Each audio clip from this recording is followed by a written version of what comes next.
Okay, hello and welcome to Comcare's webinar, 2024-25 Regulatory Priorities and Work Health and Safety Consultation, Cooperation and Coordination.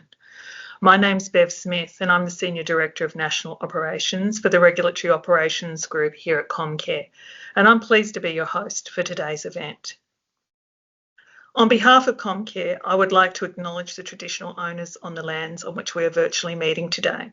I'm joining you here from Sydney, so I'd like to acknowledge the Gadigal people of the Eora Nations, who are the traditional custodians of this land.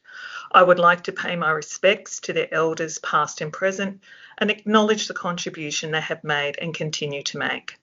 I also extend that respect to other Indigenous Australians and Torres Strait Islander people who are present. I acknowledge all of you here today and please feel free to share where you are joining us from in the meeting chat. Now for some general housekeeping. Firstly, it is important to note that this session is being recorded. However, only myself and the other presenters will be captured in the recording. Your microphone and camera are not able to be turned on, but we encourage you to interact through the chat function. We do ask that you keep this chat respectful and on topic. If you are using the Microsoft Teams app, we have included instructions on how to turn off notifications, as some might find these distracting. If you do encounter any technical difficulties, such as audio or video problems, please try refreshing your browser or rejoining the session, as this often resolves the issue. There will be 4 poll questions asked during the webinar, and a prompt will be on your screen when each question is live. We do know that technology settings on some external organisations can limit access to polls, so if you do have difficulties, you are welcome to respond through the chat instead. There will be a survey at the end of this webinar for your valuable feedback. Please access the QR code or link when it is available to you and let us know what your thoughts are. The recording of this webinar and other resources will be made available on our website in the coming weeks. I'll now take this opportunity to share an update on the Comcare National Conference, which will be held on the 20th and 21st of August this year in Canberra. The theme, Collaboration for Prevention and Change, will explore creating safe and healthy workplaces and sustainable return to work practices through strong leadership, inspired action, continuous improvement, and future-focused approaches. With over 50 speakers presenting, we have a great lineup, including Conference MC, Emma Alberici, Kate Jenkins, Stan Grant, Kurt Docker, who is the creator of You Can't Ask That series, and Georgie Harmon and Dr. Dinesh Palipano, who will discuss the broader impacts of mental health and work participation. The conference will be closed by Magda Savansky, and the conference dinner will be held off-site this year at the National Arboretum with our guest speaker, Osher Gunsberg. The program is available on our website, which includes more details on the concurrent sessions. There is a discount when booking more than 5 people to attend. We're also offering a significant discount for health and safety representatives to attend the conference. The program closes on 12th July. If you have any questions about the event, reach out to the team by emailing conference@comcare.gov.au or jump onto our website. Now on to today's webinar, which will be split into 4 sessions. First up, we will dive into the regulatory priorities for 2024-25, as well as some reflections from the 2023-24 regulatory priorities. Following this, we will be joined by Comcare's Andrew Crane, Director of Education Engagement, and Lachlan Abrahams, Assistant Director of Education, for a presentation on consultation, cooperation and coordination. Then Peter Davies, a Director for the Regulatory Operations Group, and Mick Foster, Assistant Director, will provide details on Comcare's proactive inspection program for the coming year and how consultation, cooperation and coordination will play a key part. Then to finish off the event, we will have a panel session to address some of the questions received in the registration process and received via the chat function today. I would now like to provide you with a general update on work that has been undertaken in relation to Comcare's 23-24 proactive regulatory program and how we will carry this forward for the coming year. Comcare's proactive inspection program aims to support PCBUs so they can meet their duties and obligations under the Work Health and Safety Act. The program has 3 objectives, which are set out on the slide. These are to ensure PCBUs have fundamental work health and safety systems or arrangements in place, to enable PCBUs in the broader jurisdiction to adapt in an effective and timely manner to significant changes in the work health and safety environment, including legislative changes, and to reduce harm in the jurisdiction by targeting significant causes of harm identified through our data analysis. Comcare identified 6 regulatory priorities in line with these objectives, and these were communicated to the jurisdiction in July 2023. These priorities were psychosocial hazards, body stressing, contractor management, being hit by moving objects, silica, and work health and safety management systems. Having regulatory priorities ensures that additional focus is placed on specific work health and safety risks with a prevention focus. Accordingly, throughout the year, work was conducted within our regulatory operations group to scope and deliver activities to address the 6 identified priorities.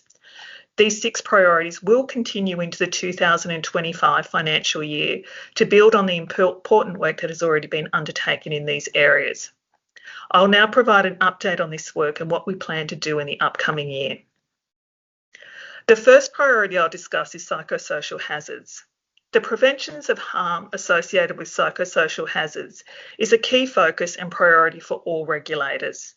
In 2023-24, this priority was addressed through the work of the Psychosocial Regulation Team, including the pilot proactive psychosocial inspection program, psychosocial health and safety forums, and information and advice provided to PCBUs on request.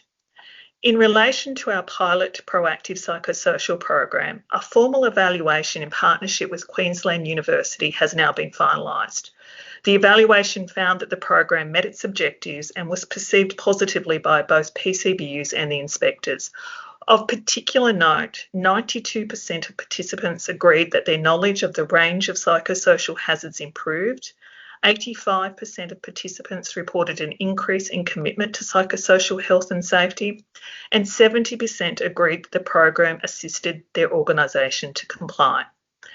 The evaluation made 18 recommendations for improvements of the program, predominantly in the tools and resources used, PCBU communication methods, and data collection processes.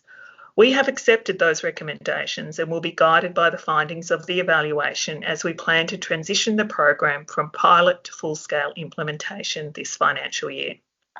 Psychosocial hazards will continue to be a regulatory priority as we roll out the proactive program across the jurisdiction, supported by virtual events, including the next Psychosocial Health and Safety Forum in October 2024. We are also in the process of creating a specific web page for our proactive program with additional resources, guidance, and information about our approach. This will be released in the near future, so keep an eye out for this. The next priority I will discuss is body stressing. Body stressing is the highest cause of injury in the jurisdiction, accounting for almost 40% of accepted claims, with some of the leading causes for body stressing being manual handling and computer work. In 23-24, this priority was addressed through the assistance with the delivery of a webinar in Safe Work Month, Body Stressing, Musculoskeletal Disorders and Good Work Design. This can be viewed on the Comcare website. We've also been undertaking detailed analysis of available data to better understand the problem. This data is being used to narrow the scope of the priority for the coming year to focus on hazardous manual tasks, and more information will be circulated through the new financial year. Now moving on to the next priority, contractor management. The Australian Work Health and Safety Strategy identifies complex contract management arrangements as a persistent work health and safety challenge, and our work health and safety incident data continues to show a high number of notifications involve contractors. In 23-24, this priority was addressed through the delivery of the Contractor Management and Regulatory Process Enhancements webinar held February this year, where we discussed relevant work health and safety duties, case law, and outline to the jurisdiction the key elements of an effective contractor management system. We have now developed a tool for inspectors to ensure the compliance of assessments of contractor management arrangements are undertaken consistently across the jurisdiction in response to notified incidents involving contractors. This tool is based on the information provided in the webinar, so I would encourage you to watch this if you've not already done so. It can be accessed on the Comcare website. Now you'll have to excuse me, I've had a flu, so my voice is a bit croaky, so I'll just have a drink.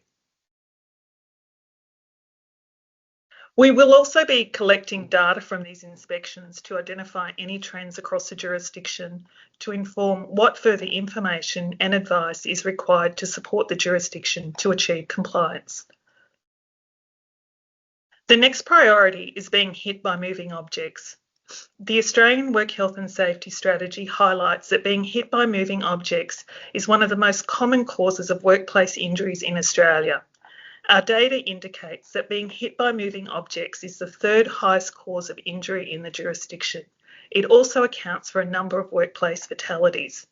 An analysis of data last financial year showed that the highest number of incidents occurred in roles in construction, transport and logistics industries.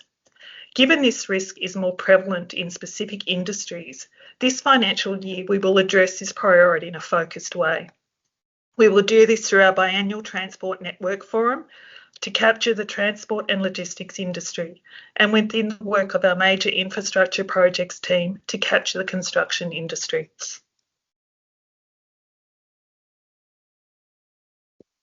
The next priority is silica. The Australian Work Health and Safety Strategy aims to have no new cases of accelerated silicosis by 2033. In 23-24, this priority was addressed through the engagement of PCBUs by our major infrastructure projects team, with the aim of raising awareness of the exposure risks when working with silica-containing products, and to ensure Commonwealth PCBUs consider these risks when contracting, managing, or undertaking construction activity. Work was also conducted with Safe Work Australia ahead of the amendments to the Work Health and Safety regulations relating to engineered stone and crystalline silica substances. From July 1st, the supply, processing and manufacture of engineered stone slabs, panels and bench tops is prohibited under the Work Health and Safety regulations in the Commonwealth jurisdiction. Amendments to the Work Health and Safety regulations make it an offence for a PCBU to carry out or direct or allow a worker to carry out work involving the manufacture, supply, processing or installation of engineered stone bench tops, panels and slab. There are only very limited circumstances where work with engineered stone is permitted. For any permitted work with engineered stone, the processing must be controlled. The amendments also include two new national frameworks relating to the ban. A notification framework under which PCBUs must notify the relevant Work Health and Safety regulator if they are proposing to carry out permitted work to remove, dispose of, repair or make minor modifications to legacy engineered stone, and an exemption framework that provides a process for a Work Health and Safety regulator to exempt a type of engineered stone from the ban where there is compelling evidence that it can be worked with safely. It is proposed that there will be limited transitional arrangements for the engineered stone prohibition for a PCBU covered by the Commonwealth Work Health and Safety laws.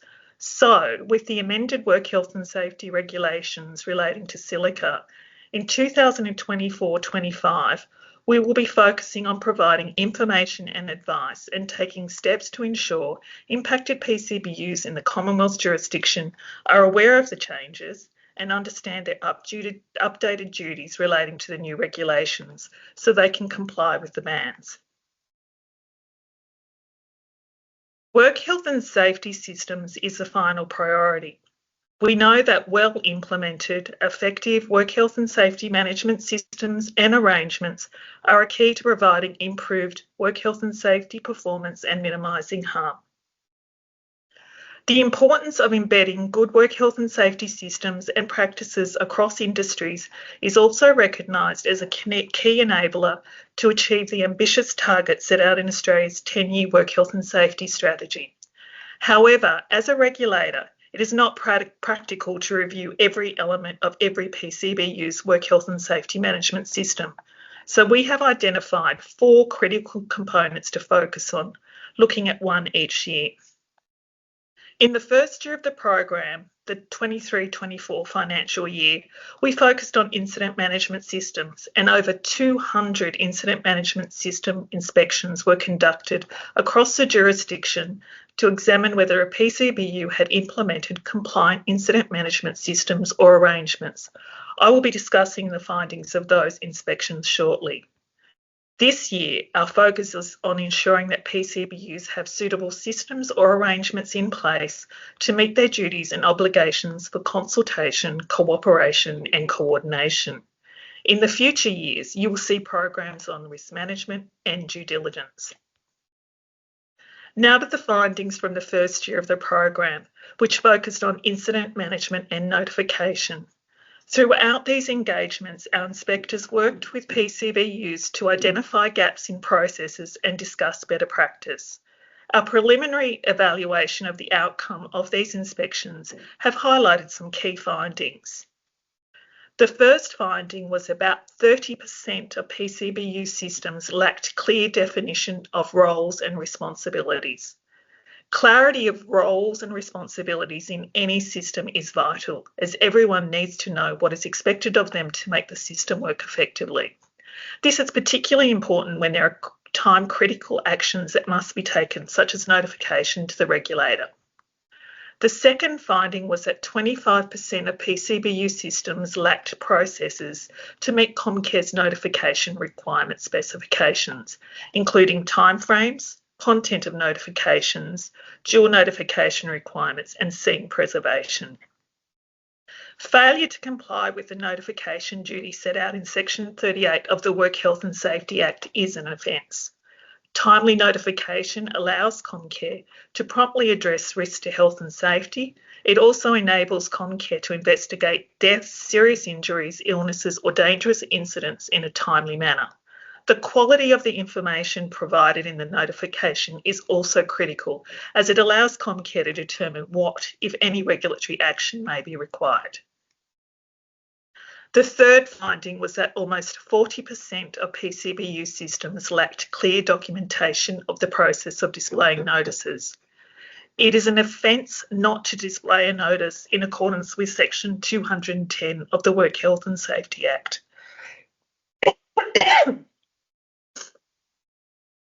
This section requires the notice to be displayed as soon as possible after it has been issued in a prominent place at or near the workplace at which work is being carried out that is affected by the notice.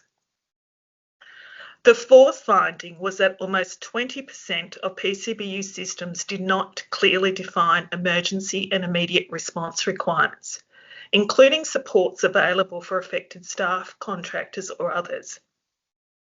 Failure to provide appropriate emergency response and support to workers is likely to result in further harm to them and is a potential breach of work health and safety duties as well. Sorry.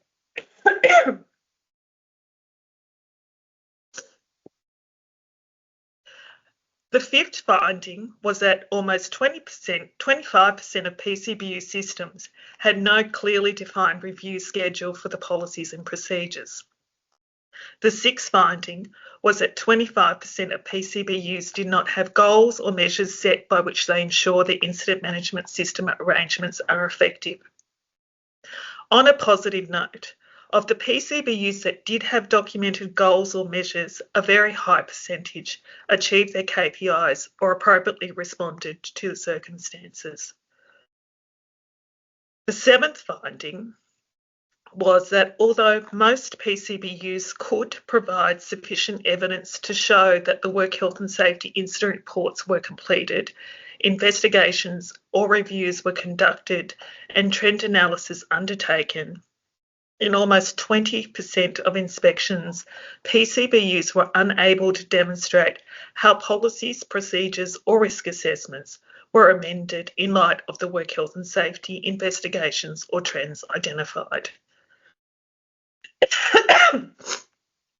There were positive findings. Noting the importance of training, a really positive finding was that most PCBUs have documentary evidence of training courses and that completion and effectiveness of training is monitored by management. The success of last year's proactive inspection program was evidenced in the annual Comcare 2024 employer survey. Employer satisfaction saw a 17% improvement in conducting proactive inspections by work health and safety inspectors. This can almost be wholly attributed to last year's proactive inspection program and further reinforces the value of the 4-year program addressing work health and safety management systems. From July this year, we will be implementing a similar program to last year's to ensure PCBUs have systems in place to guide effective work health and safety consultation, cooperation and coordination in their workplaces. The next parts of this webinar will address the key concepts of this program. Now we will briefly pause for our first poll question. To what extent has the session improved your understanding of the 24-25 regulatory priorities?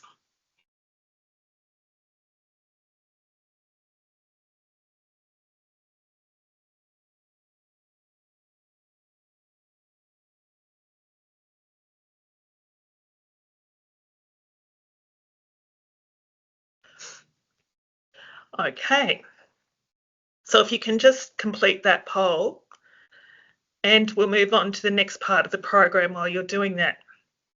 I would like to welcome Andrew Crane and Lachlan Abrahams from Comcare's education team, who will be outlining some of the key roles, responsibilities and requirements for consultation under the Work Health and Safety Act. Thank you. Welcome, Lachlan and Andrew. Thank you. Thanks, Bev. So as Bev said, I'm Andrew Crane, Director of the Education and Engagement team here in Comcare. And joining me is Lachlan Abrahams, who's the Assistant Director of the Education team. And our role in this space is designing, developing and delivering engaging educational products and materials for the Comcare scheme. And for this session, we'll be doing a bit of a tag team where I'll outline some of the legislation and frameworks, and Lachlan will help to translate that into practical terms. And we'll get going with Lachlan framing the topic with why consultation, cooperation and coordination is so important. So let's start with, why is consultation important? So first, consultation is a key part of the risk management process and therefore critical in effective compliance with health and safety duties. Consultation could also be described as joint problem solving, as it can assist to not only improve health and safety by making informed decisions, but also increase productivity, efficiency and motivation throughout the workforce. It can boost cooperation and trust between workers, managers and senior leaders. Now, consultation is especially important when there are multiple duty holders to identify gaps and overlaps. Consultation about what the work is and how the work is done is also a key aspect of the good work design process. But let's not forget, consultation, it's not just a good idea, it's a legal requirement of the Workplace Health and Safety Act. Lachlan started by highlighting that consultation is a key part of the risk management process, and hopefully you'll be very familiar with this risk management model, as you'll have seen it across a range of Comcare's guidance materials on risk management, in Safe Work Australia's model code of practice on how to manage work health and safety risks, and in a range of other guidance materials. PCBUs are required to manage risks in accordance with the 4-step process, which is identifying hazards, assessing the risks, controlling the risks, reviewing and monitoring the control measures, and regularly recycling the process for new and evolving hazards and risks.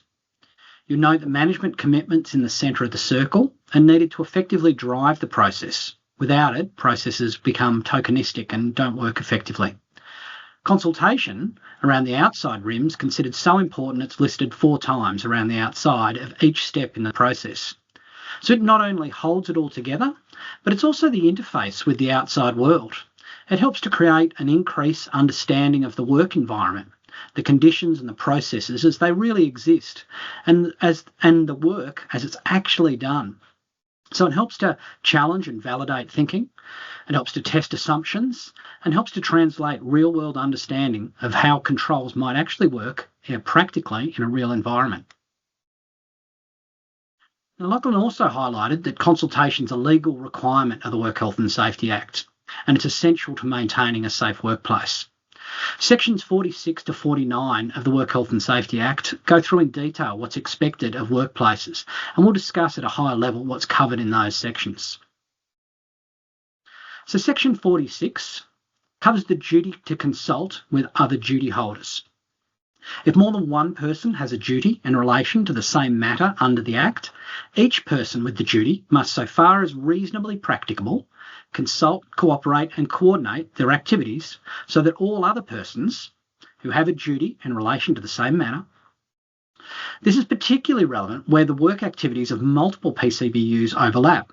There's a requirement for consultation, cooperation and coordination of those activities between PCBUs to ensure that hazards and risks are identified and controlled to the extent that's reasonably practicable. But what does that mean? So Section 46 means that everyone with a workplace health and safety duty needs to follow the 3 Cs: consult, cooperate and coordinate activities where they share the same workplace and share the same workers. So the first step is to identify who the other duty holders are that you need to consult, cooperate and coordinate activities with. And you should commence this with other duties holders when you become aware they are or will be involved in the work. So let's look at what these words mean, starting with consultation. The idea of consultation is to ensure an exchange of information to find out who is doing what and to work together in a cooperative and coordinated way. All duty holders should share an understanding of the health and safety risks associated with the work, the relevant workers involved, and how to identify risks so that they can be eliminated or minimised. Next, let's look at cooperation. Any arrangements for cooperation between duty holders should have been identified during the consultation process. These arrangements ensure that PCBUs do not compromise each other in carrying out their health and safety duties. And last, what is meant by coordination? Well, coordination of activities between duty holders requires those duty holders to work together so that each person can meet their duty of care effectively without leaving gaps in health and safety protection. So as a basic example, a workplace having a kitchen installed, repaired or renovated is a reasonably common occurrence, but one involving multiple PCBUs that need to consult, cooperate and coordinate activities with each other in relation to when, where and how the kitchen is to be installed to control any health and safety risks. PCBUs could include the installer, the landlord or managing agent, the building occupants, so in our example, possibly a government agency, suppliers, subcontractors, and maybe more. You don't want your office workers wandering in and out of an active building site and exposed to dust, fumes, and a range of other construction-related risks. It's also not hard to imagine the potential for an electrocution or serious harm to a contractor or subcontractor without adequate coordination and safety lockouts when power or water are being isolated or reconnected.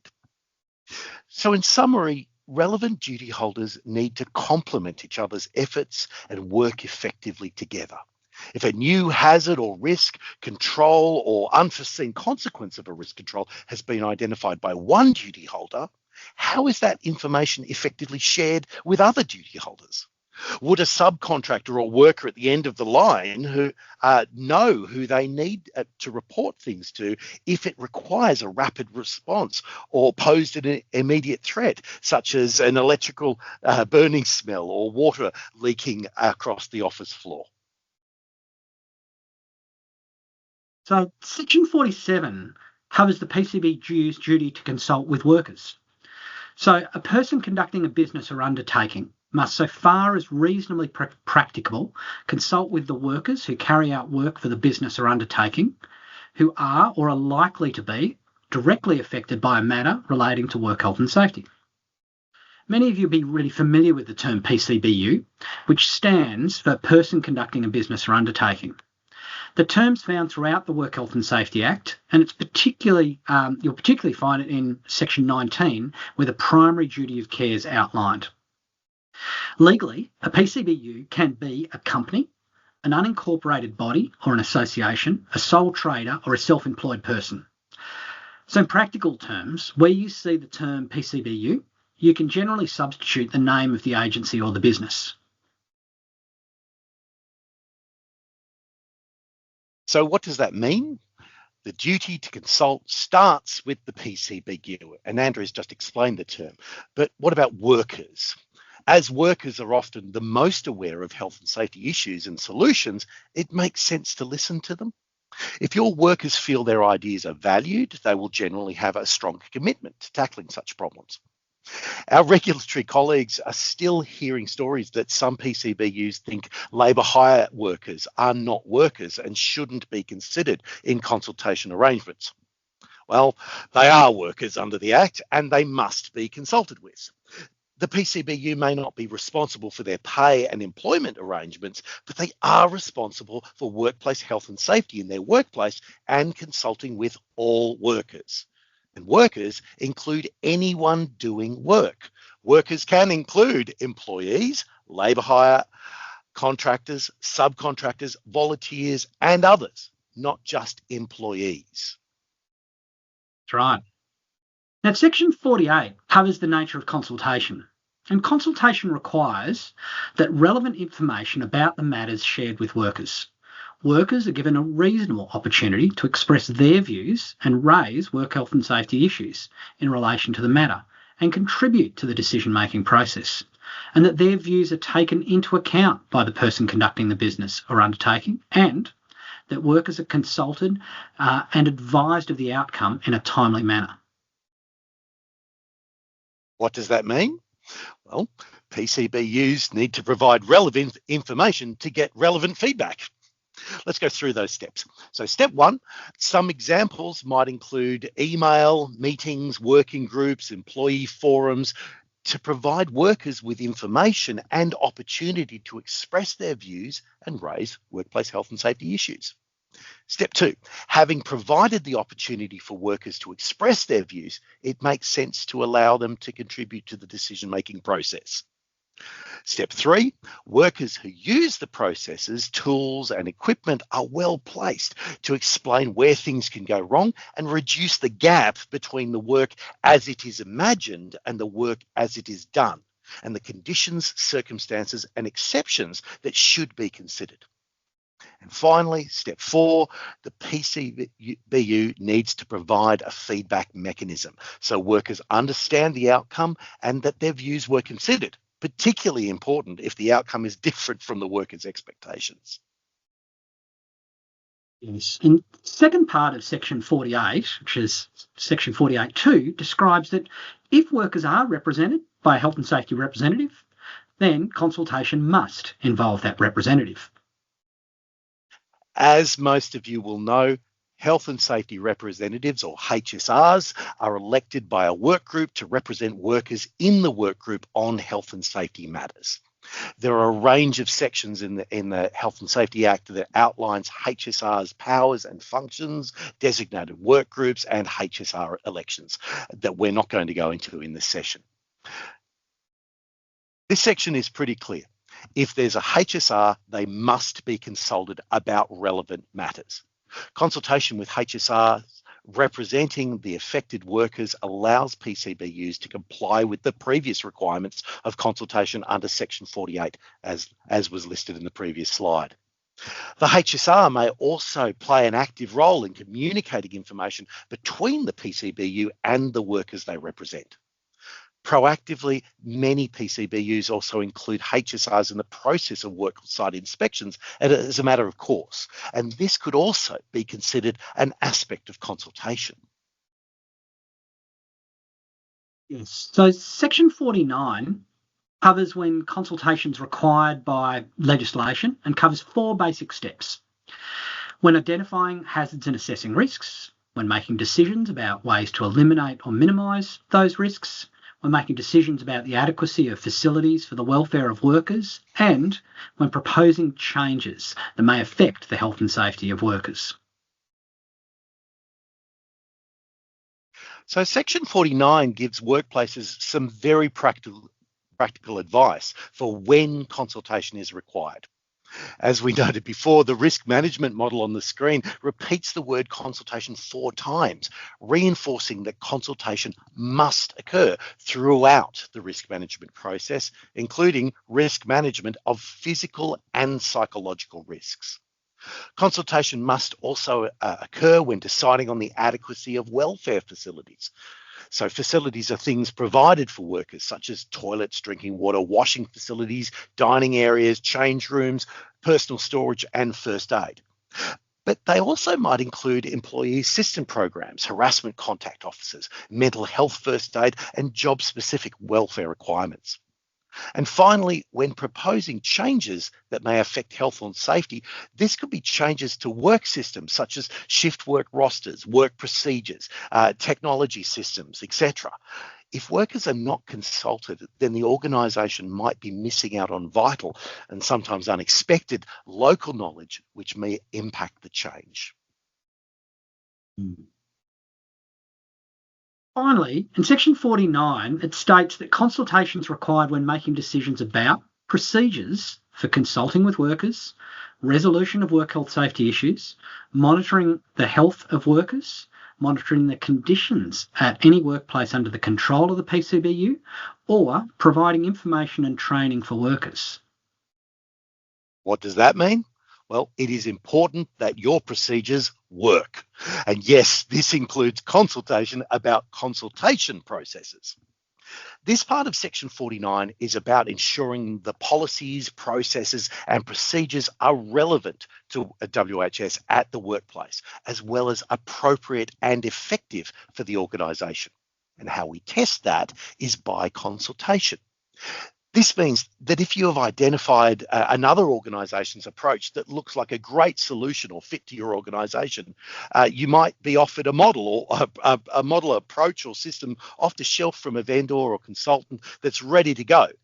But you always need to consult with your workers to ensure that it is actually suitable or adapted to meet the needs of your workers and provide opportunity for their input, which is considered before making a decision. The other factor here is the changing nature of our work and workers. What worked really well 5, 10, or even last year may no longer be suitable for today's work environment and expectation.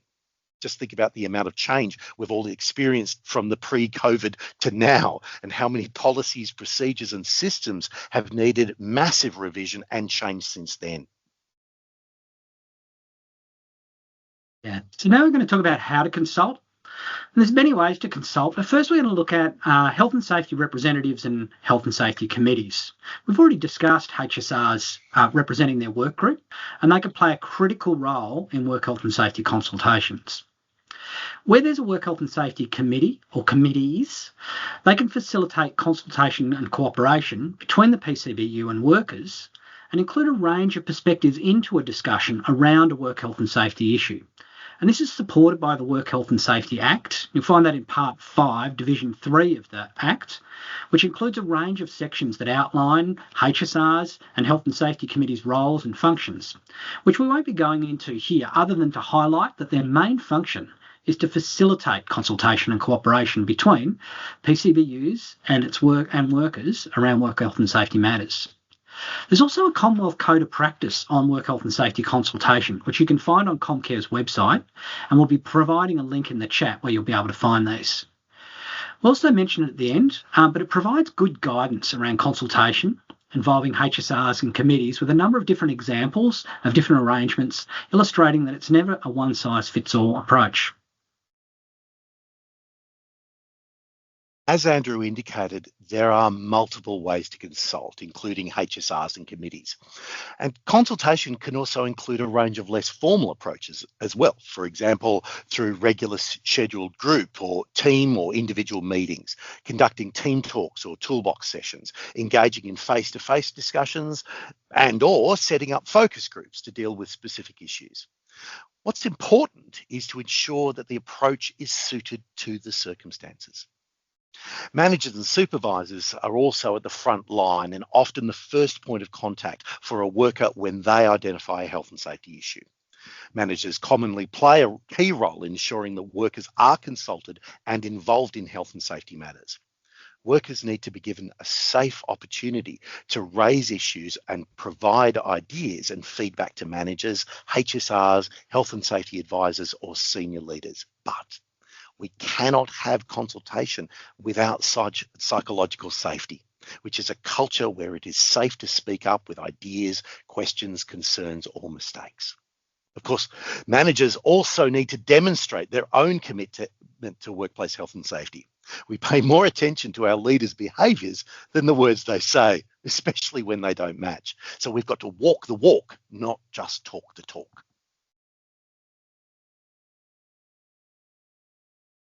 So moving on with effective consultation, effective and genuine consultation is essential for workplace health and safety. Integrating consultation into the framework of the business, including systems, policies, and procedures, will help ensure consultation is effective and followed. This includes having regular discussions on health and safety matters to foster open communication, listen to concerns, and seek and share information. Proactively engaging workplace representatives and seeking their input on issues is very important. Consultation also needs sufficient time for the process to work, and workplaces need to be transparent about decisions arising from the process. Decisions affecting workers' health and safety should be made considering their input and communicated before implementation, not after the fact. The process must be open to feedback and ideas, and also inform how workers' input has influenced outcomes or the constraints that led to different decisions. It's worth emphasising that while PCBUs do not have to agree with every worker's ideas, contribution, or preference, they must consider them and inform workers of the consultation outcomes. And lastly, it's important to keep records to demonstrate compliance with consultation requirements, including details of the matter, involved parties, decisions made, actions required, responsible individuals, timeframes, and review dates. This ensures transparency and accountability in the consultation process. So, as we said in the beginning, consultation isn't just a legal requirement, it's also ultimately about effective management of work health and safety. Some in your organisation may think that consultation is too time consuming, it's too costly or too much effort. But ask them to consider for a moment the amount of time and effort and cost involved in recovery from just one workplace injury or disease, or the recruitment, the impact of recruitment if employee turnover increases due to workers leaving because they don't feel the work's healthy or safe, or they don't feel heard about concerns raised. Or get them to imagine having to notify Comcare about a serious incident and subsequent investigation by the regulator. Or in a worst case scenario, a prosecution under the Act and having to take the stand and justify actions or lack thereof. So, in summary, PCBUs or employers are required to consult on work health and safety matters. However this is done is in detail, it's up to each organisation to work out in collaboration with its workers. Different issues and different scales of impact or effect will require a different mix of methods and approaches that are tailored to the circumstances, using both formal and less formal methods. Consider the difference between a potential change of a work process that affects a single worker versus one that affects a whole team, or a major system or process change that affects a whole work group or even an organisational-wide impact. Each of these will require substantially different approaches to consultation. So consultation's never a one-size-fits-all, and it's not a once-only or a set-and-forget process. It's ongoing, and it requires review and recalibration over time. The intention of the Work Health Safety Act is about protecting workers and preventing harm, but it's also about progressively improving standards of work health and safety. And this requires everyone involved in the workplace to talk about, identify and resolve issues, as well as seeking to strive for a healthier and safer environment. There's a range of resources on Comcare's website and our learning management system that are available and free to access around this subject, including the Work Health and Safety Consultation, Cooperation and Coordination Code of Practice. There's also a new e-learn on the role of the HSR for those interested in better understanding the role and how to support those in the role as part of workplace consultation. There's also a recently updated HSR handbook. And there's a Health and Safety Committee's e-learn and some guidance notes that are available there as well. So thank you. Thanks, Andrew and Lachlan. That was a really good overview of the key roles, responsibilities and requirements for consultation under the Work Health and Safety Act. And I have to say it was a pretty dynamic presentation given the content. Okay, now moving on to our second poll question, which is, how helpful has this session been to better understand work health and safety consultation? So please take the opportunity to input your answers. And we might just give that a moment for people to do that. Okay. All right, so while everybody's doing that, I'll take the opportunity to welcome Peter Davies and Mick Foster from our Comcare Regulatory Operations Group, who will provide further detail on this year's proactive inspection program. So welcome, Peter and Mick. Thanks, Bev. Thanks, Bev. Hopefully everybody's had a chance to fill in their questions. Basically, hello everybody, I'm Peter Davies and it's a pleasure to be here with you today. In this session, Mick and I will provide you with an overview of Comcare's 2024-25 proactive inspection program. And you've probably got you're not going to get an award for guessing, but this year we're focusing on consultation, cooperation and coordination, or what you might hear it called the 3 C's as the inspectors get out there. So it was great to have Andrew, and obviously it was great to have Andrew and Lachlan from the education team prime us with a good overview of the subject, because we're going to need that as the inspectors roll out and as you face the inspection program. So during this session, we'll provide an overview of Comcare's proactive program with a view to explaining basically what Comcare is doing, why Comcare is doing it, what you can expect and what you can or should do to prepare. And as we move on, I would encourage you to reflect on the question, which is, why do you think it is important to have sound consultation, cooperation, coordination arrangements in place within your organisation? And please feel free to share your reflections in the chat and give consideration to that. So as Bev mentioned earlier, Comcare's proactive program aims to support PCBUs so that they can meet their duties and obligations under the WHS Act, and that has 3 main pillars. Today we are focusing on the first pillar, which is to ensure PCBUs have fundamental WHS systems or arrangements in place. So what is Comcare doing as part of this regulatory program? That's a fair question. As part of this program of work, Comcare aims to conduct an inspection with every PCBU in the jurisdiction to ensure that PCBUs have effective systems and arrangements in place to meet their duties and obligations under the 3 C's.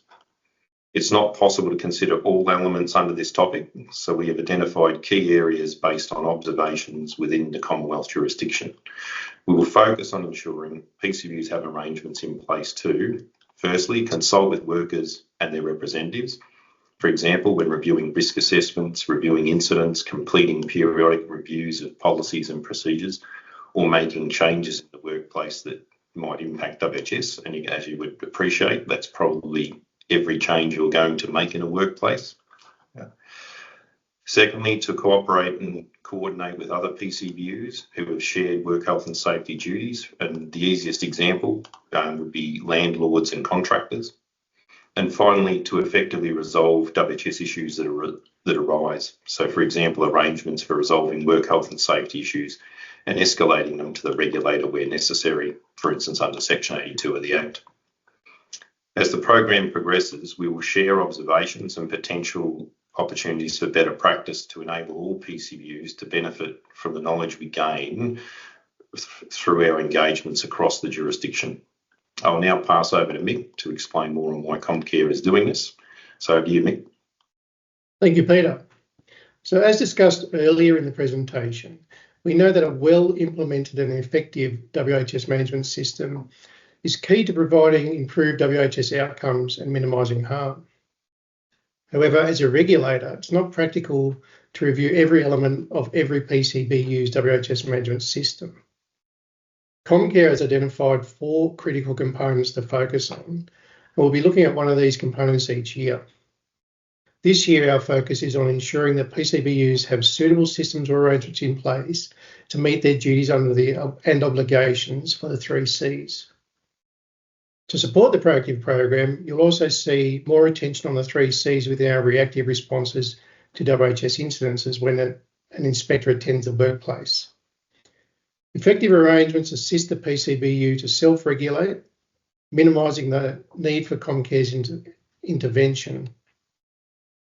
Again, these arrangements allow PCBUs to continuously improve, which in turn should prevent incidents or inadvertent non-compliance arising from confusion over responsibilities. Leading on from that, it can assist achieving compliance with WHS duties, such as the duty to eliminate risk to health and safety.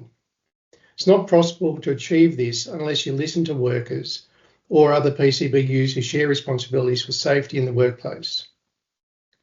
The workers exposed to the risk must be part of the consideration and implementation of the controls. Secondly, officers of the PCBU must exercise due diligence to ensure the PCBU complies with its duties or obligations. This is a positive duty. Without effective arrangements, the management of the 3 Cs are unlikely, and that an officer can demonstrate they have met their duties under the 3 Cs and WHS Act. I'll hand back to Pete to explain what you can expect during our inspections. So what can you expect?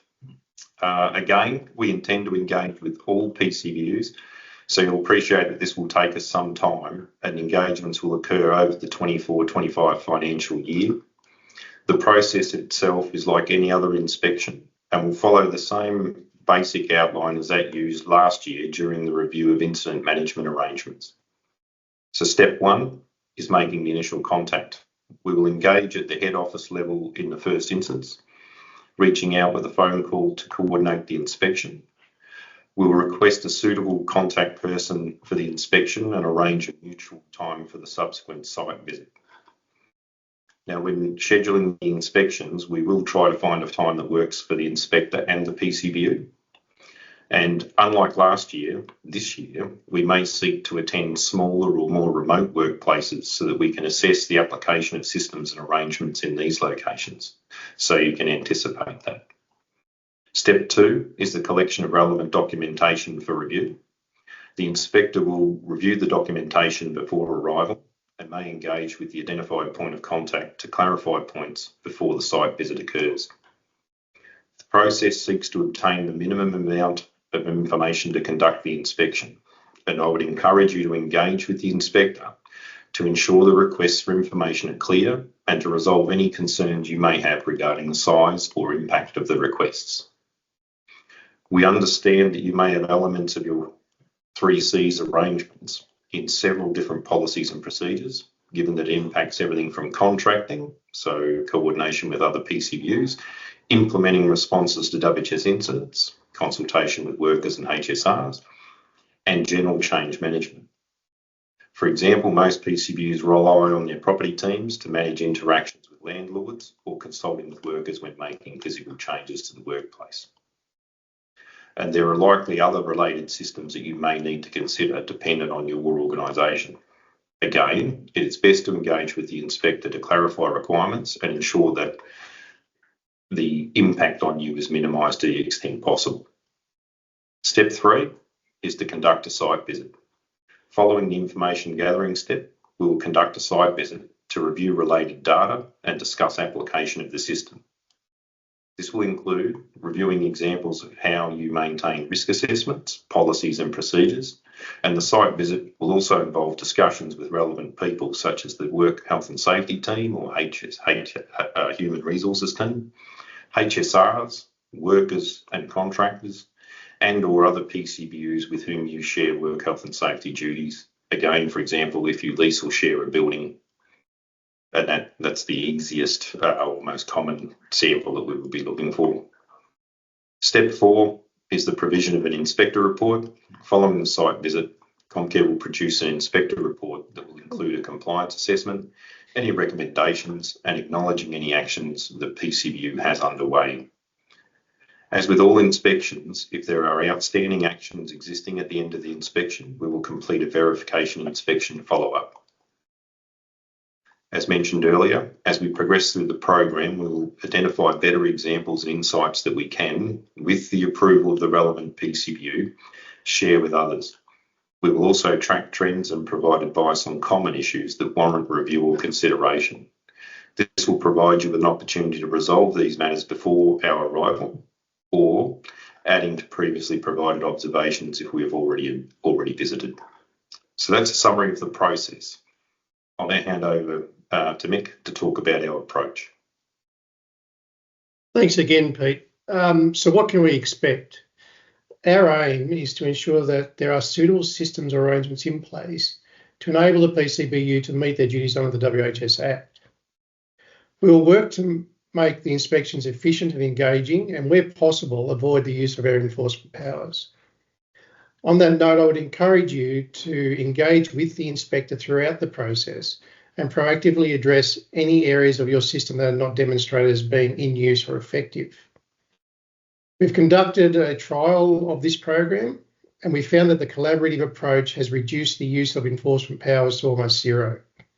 Additionally, if the PCBU undertakes or implements an approach to resolve any non-compliances, Comcare is unlikely to issue an enforcement notice. While our preference is to work with the PCBU collaboratively, I just need to remind and reinforce that these are inspections in nature, and we reserve the right to use enforcement powers if required. So when assessing compliance with the WHS Act, our inspectors recognise that Comcare jurisdiction is broad and covers a wide range of organisations and industries. So simply stated, inspectors understand there is no one-size-fits-all approach. A simple example could be the size of a PCBU. A PCBU with 10 workers will have a different arrangement in place than a PCBU with thousands of workers. Inspectors will seek to understand what is reasonable in your organisation's context, and that information can only come from you. Again, it's important to engage with the inspectors during the process. Inspection itself is a valuable opportunity to, firstly, discuss your current WHS arrangements with the inspectors, why these are best suited to you, and also discuss opportunities for better practice with the inspector. Examples of opportunities for better practice and continuous improvement could be linking PCBUs to share experiences and insights. So what is the inspector assessing? Again, I'll hand back to Pete to cover that off. Thanks, Mick. Sorry, in the assessment process, the inspector will consider all the information provided, including any observations from the site visit. The inspector will assess whether the PCBU has arrangements in place that should enable it to meet its duties and obligations in relation to the 3 Cs. Where an inspector identifies a potential gap or anomaly, the inspector will undertake more detailed inquiries to determine if this gap or anomaly has led to a non-compliance. In most cases, unless the anomaly leads to a non-compliance, the inspector will simply record the observation and recommend opportunities for better practice. I may appear to be repeating myself, and at the risk of literally repeating myself, and that's because I am, I'll emphasise again that we encourage you to actively engage with the inspector to identify a solution before the inspector finalises their report. This enables us to acknowledge your efforts and take into account take this into account when determining if enforcement action is warranted. We generally do not use enforcement powers where the PCBU has resolved or has initiated actions to resolve non-compliances. We find that our jurisdiction generally has mature work health and safety management systems and arrangements. And from previous experience, we anticipate that PCBUs will embrace the opportunity to improve their systems and resolve any anomalies that may be identified.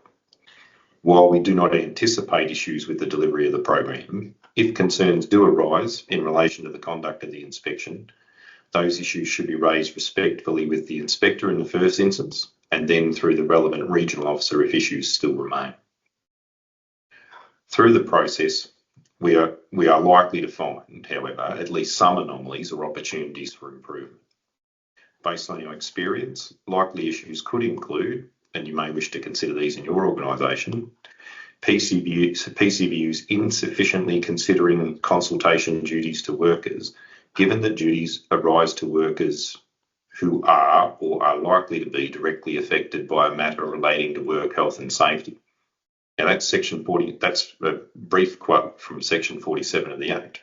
But as you can see, if you take that into context, it's a very broad range of operational matters in any PCBU. So I'd encourage you to think more broadly.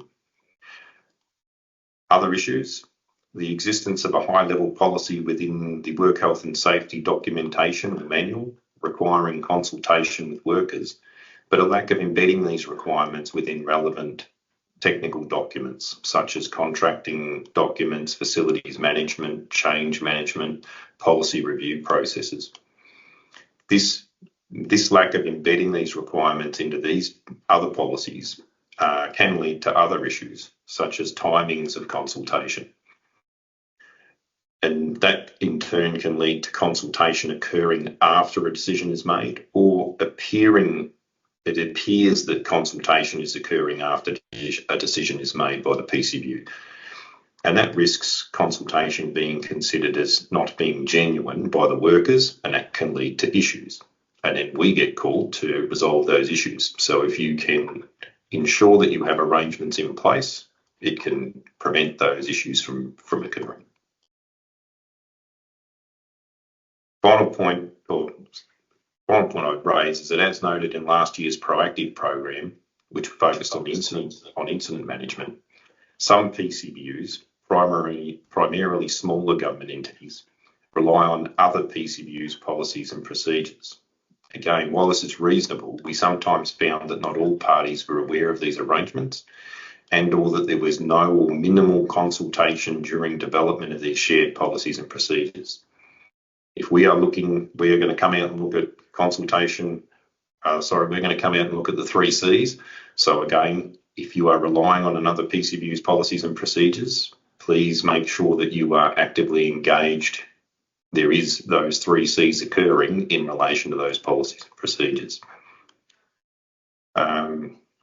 Finally, I will raise one more point, which is often overlooked, which is a lack of monitoring or assessment processes to assure PCBUs that arrangements are in place, or the arrangements that are in place are actually in use and operating effectively or as they were intended. It's a common component that is overlooked. So it's fine to have these things in place, but are they working as you intended or hoped? So noting all the information we have discussed so far, what can or should you do now? And that's the next question. First thing is do not redirect your energies away from your current risk-based work health and safety priorities unless you believe it is warranted. As mentioned, we are interested in working with you where necessary to improve the systems and arrangements in place. If you wish to prepare for the inspection, I recommend that you ask yourself whether you are confident that you have systems or arrangements in place that permit you to meet relevant duties and obligations, and that you know through regular monitoring that these processes are in use and effective. More simply put, do you have processes in place and are you confident that they are in use and delivering the results that you intended? So some specific questions to consider about your organisation that you could raise would be, Do you adequately consider the breadth of matters that trigger the duty to consult with workers, including whether you have information, instruction, supervision and training to facilitate this? Do you give effect to high-level consultation, cooperation, coordination policy by embedding requirements within relevant policies and procedures, such as property, change management, policy review? Do you share a common understanding of the hazards introduced by other PCBUs and the arrangements in place to eliminate or reduce relevant risks? Do you have arrangements in place to complete reviews when issues with consultation, cooperation and coordination arise? If you consider that you have systems and arrangements in place that ensure these things occur and they are effective, then you should receive no surprises from the inspection. So you now know what we are doing, why we are doing it, what you can expect and what you could do to prepare. I'll hand back to Mick to provide you with the key takeaways. Thanks again, Peter. So the key takeaways from the session are that Comcare is looking to take a collaborative approach to improve health and safety in the jurisdiction. Again, as Pete said, please do not stop working on your highest WHS priorities. You may wish to consider reviewing whether your system is suitable for your PCBU's context. This would include such considerations as the requirement for consultation, cooperation, coordination, all the 3 Cs, as we're calling it, and have identified arrangements and are embedded within your business practices, not just sitting on the sideline in a WHS policy. So what we're looking at there is it actually in use and being used. Also, active monitoring occurs to ensure the system is in use and effective. So this will better enable duty holders to meet their duties and obligations under the WHS Act, and through this improve health and safety in your workplace. We will now have the third poll question, which is, to what extent has this session improved your understanding of the WHS consultation inspection program and legislative requirements? I'll now hand back to Peb for the next stage of the forum. Thank you, Pete and Mick, for sharing more details about our proactive inspection program. I'm just having a look at the responses from the last poll, and we've got a really good response. So 58% of you are saying that it helped to a great extent, and 15% to a very great extent. So that's really good. You can I'd really encourage you to share this webinar with people that might be involved in the proactive inspections in your workplaces throughout the coming year. Now we move to the last session of the webinar, and I'd like to invite the panel members to join me in addressing some of the questions that you've raised. We did have some questions at pre-registration, and we've had, I think, some questions come through the chat. There are some commonalities in that, so we'll start with those questions. The first question we have is, what are some ways to encourage participation of workers when consulting on work health and safety? And we've got Pete Davies, who's the Regional Director, Mick Foster, the Assistant Director in the ACT region, and we've also got Patrick Donlan, who's the Director in Victoria. I might throw this question over to Pete Davies to answer. Pete? Thanks, Bev. Look, the real answer on how you encourage participation is it's a good one. I think that it really does depend on the culture and the topic that requires the consultation, because again, I hate to say it's circumstance dependent, but that's probably the real answer. I would give some thoughts though. Like one way of encouraging participation is to obtain feedback through the management chain rather than by seeking it through another method, which such as just leaving it on the website and saying if you want to provide feedback, put it in. Some people don't have time, they don't realise it's there. They give themselves other or greater priorities. But if you put it through the management chain, it also demonstrates that management is interested in that topic and they are listening because it's being passed up through the management chain. Also provides a mechanism for workers to discuss the issue with their peers and immediate supervisors. And if you're concerned that people may not want to participate in that because they don't want to talk to their supervisors or, give away seat, they might be a bit reluctant, then you can always have a separate feedback mechanism on top of that, which enables people who feel more comfortable providing feedback in a more private manner to do that. Another way of encouraging participation, I think, is acknowledging the effort. Now, this can be formal or informal, but feedback or recognition could come from those asking for the comment, or it could come through supervisors and managers during team meetings, just acknowledging the effort. So again, you may not act on the information provided, but it's really good if you say to somebody, hey, that didn't get up, but that was a really good observation, or it really made us think, or we're now thinking of other components or issues now that you've made those points. Give positive feedback, and that encourages people. And I'd end on, again, ask yourself the question, what would make you participate, not only this time, but in the future? So what motivates you to get engaged? And then it's probably the answer to the question. Okay. Thanks, Pete. That's a really comprehensive answer. So we've got a few more minutes. So there's another question here that seems to have been asked quite commonly. Does there need to be a record of consultation coming back up from workers to demonstrate consultation under the legislation? And I might throw to Patrick to answer that one. Yeah, thanks, Bev. It was highlighted by Andrew and Lachlan that there are multiple ways to consult and that there is no one size fits all. So something to keep in mind when approaching consultation is to consider what is the best practice and wherever possible adapt good record keeping practices. So agreeing on consultation procedures with workers can be helpful in avoiding any confusion about how and when consultation will occur.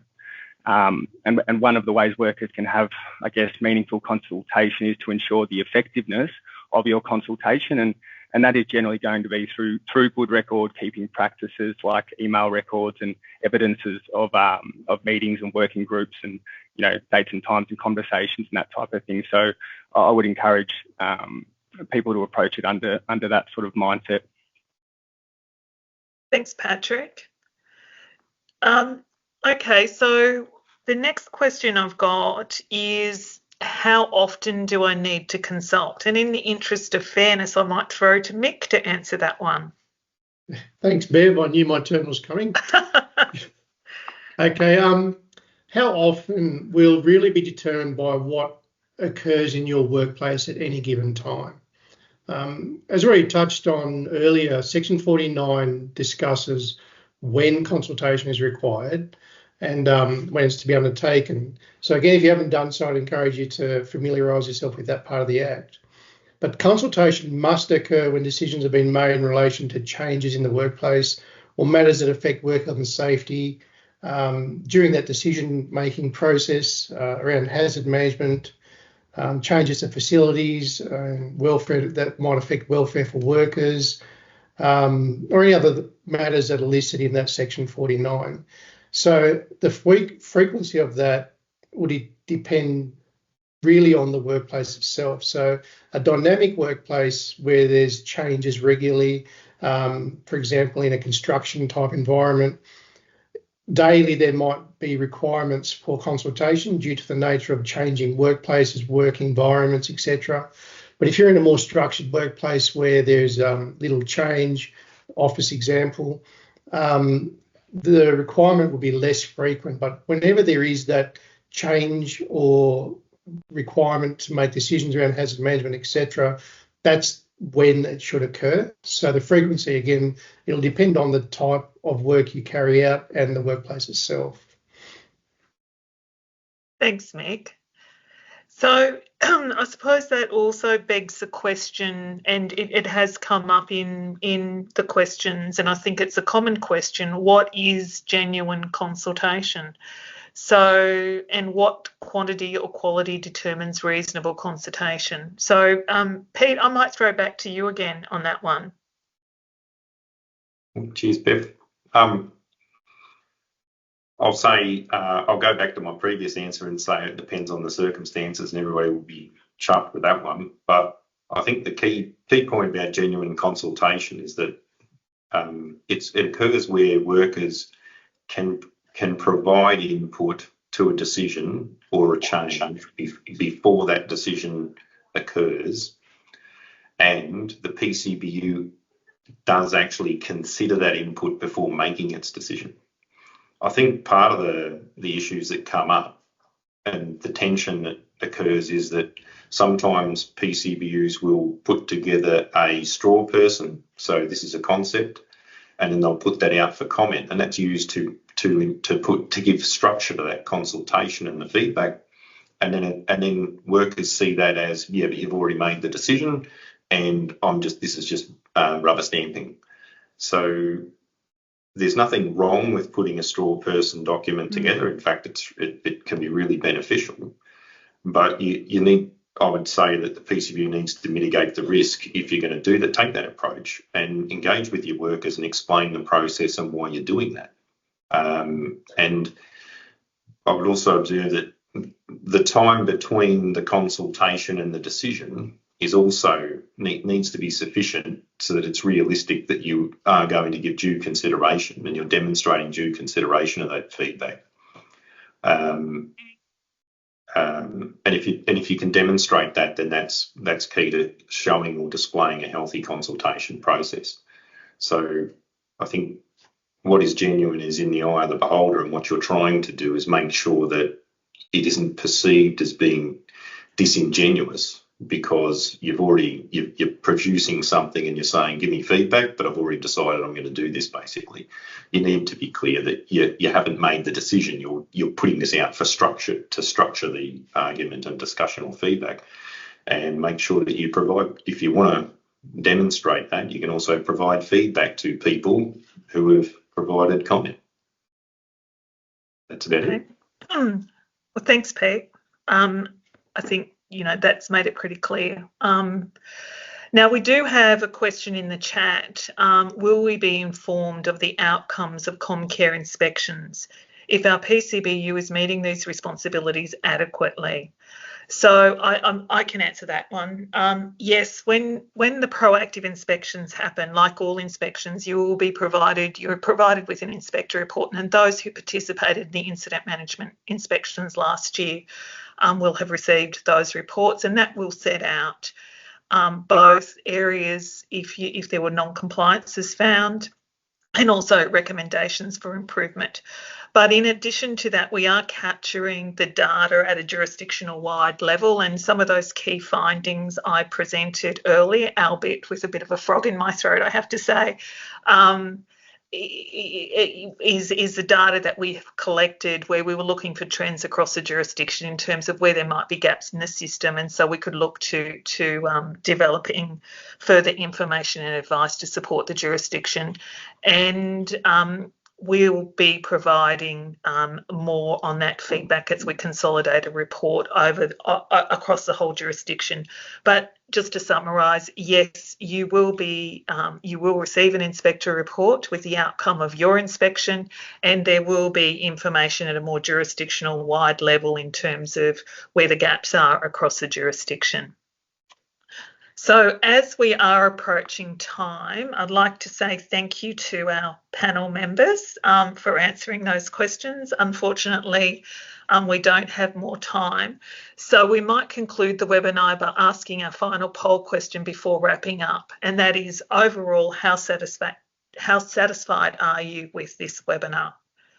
And that poll question should come up now. So if everybody could just answer that.